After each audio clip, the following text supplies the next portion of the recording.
All right, well, welcome back to part 2 of the age of democratic revolutions. Let's just jump right in. We looked in our last video at this rising clash, these conflicts of interest. The king has his interests. He's making money. The mercantile, fiscal, military state is working. He's building his armies and his might. Knowledge is being spread and shared more readily, so the position of the church as being the top person in the hierarchy of power, or that constituted order of life and society, is starting to switch. King is now becoming more powerful and has a greater sense of responsibility. He's interested in the general welfare of his country or his kingdom. But that comes into a clash as the intermediaries rise up in power. They're gaining more money, they're buying positions of influence throughout city councils and parliament and things of that sort. Their interest, their focus is personal interest, personal money, personal rights and liberties.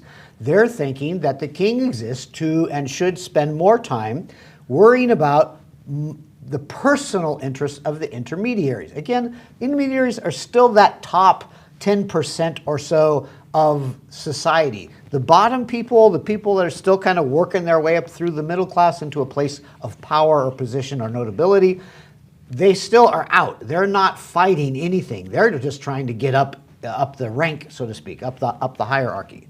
But there is this conflict, and these conflicts explode into revolutions, into big battles and wars all throughout the Atlantic world, whether it be in Western Europe or in the New World. And we're going to look at 3 of those within the next couple weeks.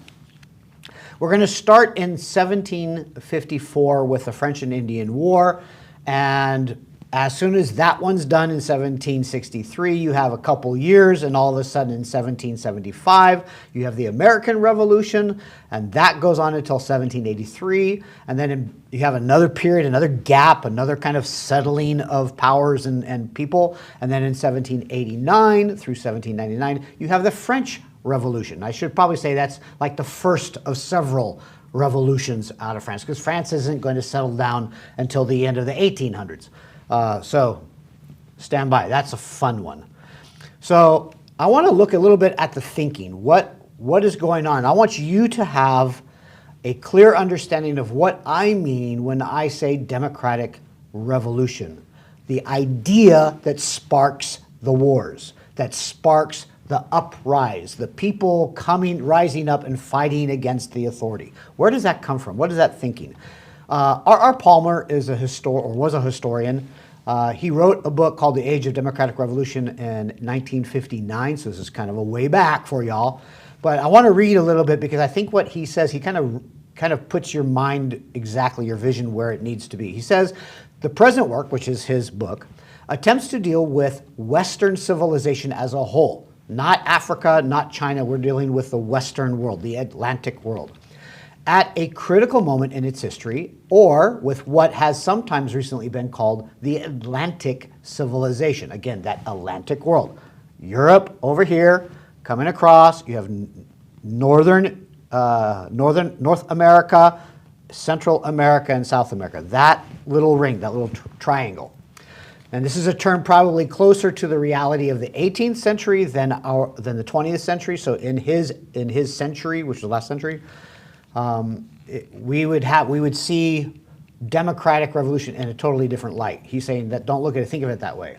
It is argued that this whole civilization was swept in the last 4 decades of the 18th century by a single revolutionary movement, a single thread, a single motivator that is moving this Western civilization, which manifests itself in different ways and with varying success in different countries, yet in, that was a typo, my bad, yet in all of them showed similar objectives and principles.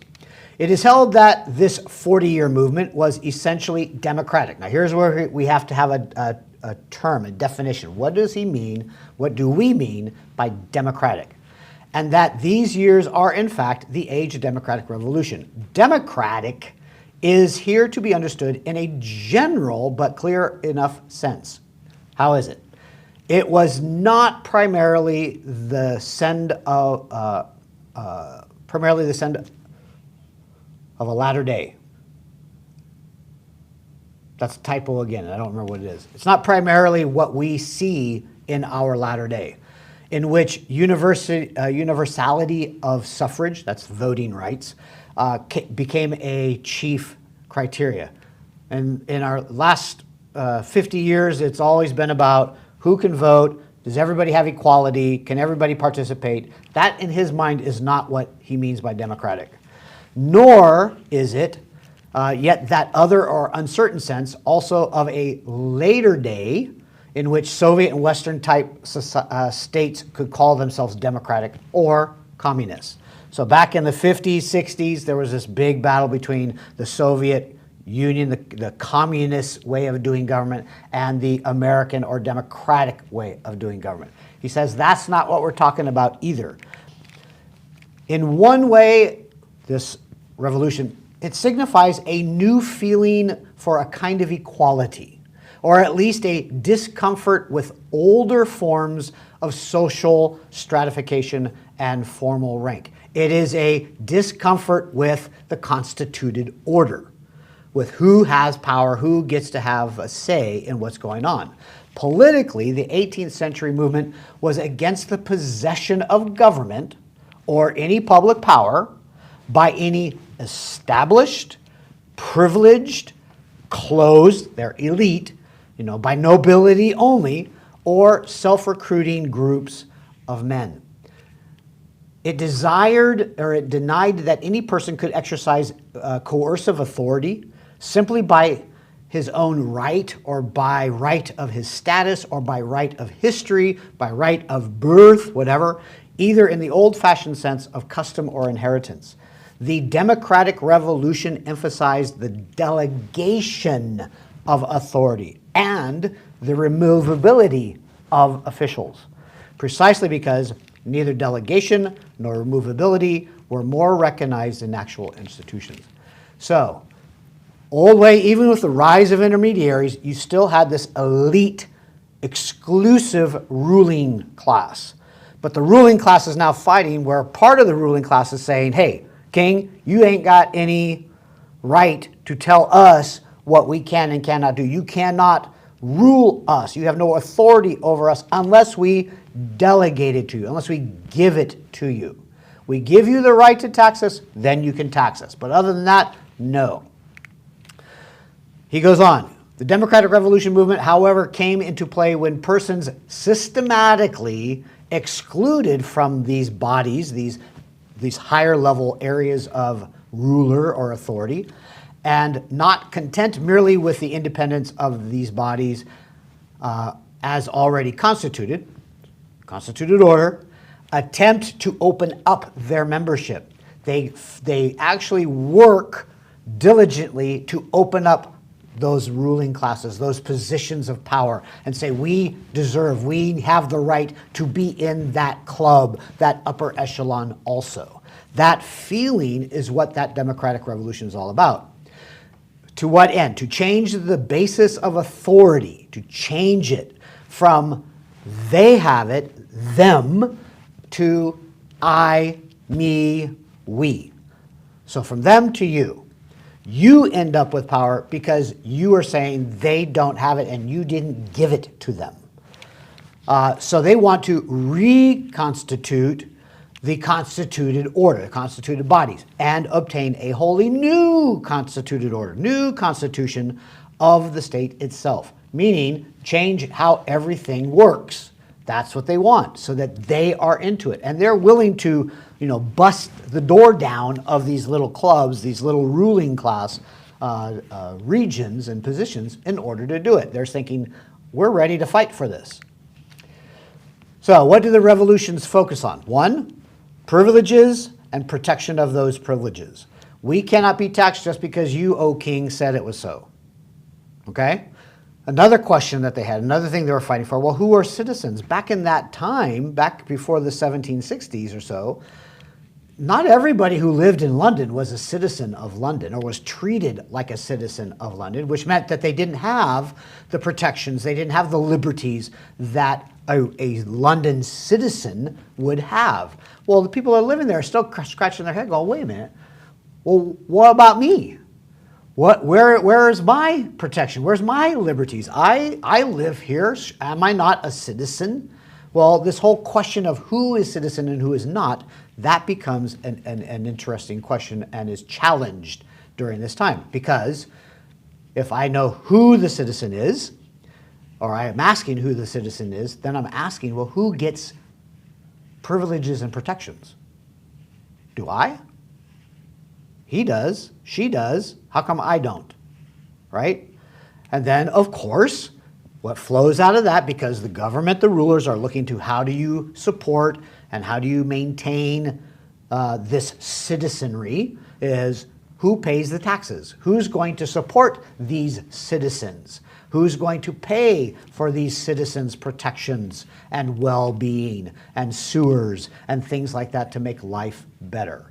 All of that is going to be an interesting deal. And I look at this particular sort of scenario, because you have in the three that we're going to look at, whether it be the French and Indian War, American Revolution, or the French Revolution, the two on the outer side that sort of sandwich the American Revolution, this is where things get played out. It's really easy to see this. So, French and Indian War. This is played out mostly from an American standpoint within the colonies, within the colony area. They want, settlers want to go on the east or the western side of the Appalachian Mountain into the Ohio Valley, right beneath the Great Lakes region. That's controlled mostly by France, but France is kind of spread out. It's not really big settled in that area. Lots of territory, lots of Indian tribes living in this space. And settlers are kind of going, they get conflicts and they want help. So England comes across, fights with France, and you have this big clash in the French and Indian War. And this French and Indian War is part of a much larger war. It's the fight back in India. Remember, we had this conversation before where Britain and France fought over India. They fought between themselves back at home in their own countries. So this whole 1754 through 1763 is this big global fight. Very, very, very expensive. And the French and Indian War kind of ends at 1763. Well, in 1770, we got to kind of go back to this question. Well, who's going to support the citizens? Who's going to pay for everything? King Louis XV is in charge. He rules, it's like from 1770 to 1774. Okay, so go back. That's in that middle period. It's after the French and Indian War, but before the French Revolution. So it's in that middle period. So while America's getting ready to fight its battles, France has its own issues back at home. So King Louis XV, he's on the throne. Parliament, the aristocracy, the people who are those intermediaries are rising up. King Louis says, you must pay taxes. You got to help pay for this war. We've been battling all over the globe. You got to give me your money so that we can pay for that. Why? Because he's into the general welfare. He wants to take care of the kingdom. Well, Parliament's going, but hey, King Louis, I know you think that you're all that, but we have power. We have liberties. We have rights, and you can't just demand that we let you pay or you take money from us to pay for your little wars. I'm more interested in whether or not my farm is being protected or not, or my territory, my trade is being taken care of. So there's this big fight. Well, in 1774, Louis dies, and King Louis XVI takes over. Now, King Louis XVI, he's kind of an enlightened kind of guy. He's read Locke and all these other people, these fancy philosophers that we talked about before, Montesquieu, et cetera, and he's kind of into the new way of thinking of things. He's there, but it makes him a very weak statesman. He's not a strong king. He's married to Marie Antoinette at this time, and so he starts rising up, and he gets into a pickle over where he's going to get money. Well, he can't really He's not strong enough to force the aristocracy to give him taxes. They're sort of like, superpowering on him. So the welfare of France starts to fall apart. Poor people are starving and dying all over France. And there's this big pushback. It's like, why are you letting us die? You're not taking care of us. Even the peasants are starting to complain. Louis, you are our king. You are our father of the country. You're supposed to be protecting us, and you're not doing it. So you end up in 1789 with the French Revolution, where the populace rises up and says, off with their head, takes Louis, takes Marie Antoinette off to the guillotine, and there goes their head, and they take over France, and you have the French Revolution. Ta-da! You see how that worked? You have the situations. Everything goes back to these situations, whether you're the king, whether you're the intermediaries, whether you're the poor peasant people. You see the situation and you analyze what are the problems that we're facing. The poverty people, the poor people, they're starving and dying on the streets. They have no food. Why? Their mind is, the king's not taking care of us.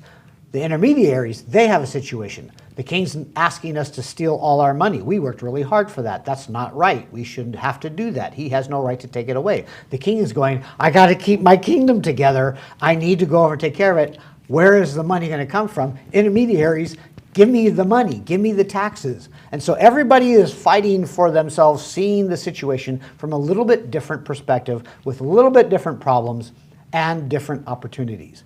Ultimately, the people are going to rise up and say, we demand that you protect our rights, that you work for us. There has to be a better way. And so they choose revolt. They rise up and say, we've had it. And that's where you get next week into the American Revolution. And we'll get back into that in a week's time. See you then.